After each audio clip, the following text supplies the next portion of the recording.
mõtlen muidugi selle peale, et ma tahaks seda teha, ma võiks seda teha nagu isegi. No see on see nagu, ütleme siin nagu seaduse mõttes võib-olla sa võiksid, aga see on see, et nagu ma ei usu, et sina üldse teeksid seda, sa ei passi siuke tipp olevat.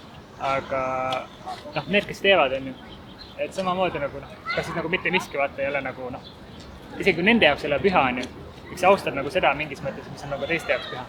Et samamoodi kui see ei ole ju normaalne, kui ma ütleks nagu, ma ei tea, sinu ema kohta mingid nagu lihtsalt nagu väga räigeid asju või ma ei tea. Jaa, ma saan tõesti aru, jah. See on nagu lihtsalt nagu jabur. Et nagu selles mõttes... kahte jumalat kummardada, üks ei ole olemas ja teine on olemas. Islam ja Jeesus. Kuidas te saate kahte jumalat kummardada? On olemas üks Jeesus, kes on võtnud meie patud ja kes tuleb tagasi. Islam on ju see absoluutselt vale õpetus. Ei saa olla kaks ema, aga kaks isa. Kelle poole Jeesus palvetas? See on nagu homode seadus. Kelle poole Jeesus palvetas? Kui te teate seda väga hästi, kui te teate Islamit väga hästi. Ma olen 50 aastat kristlane, ma ei pea seda teile aru. Isaks see plahk mine ja võnetage ära.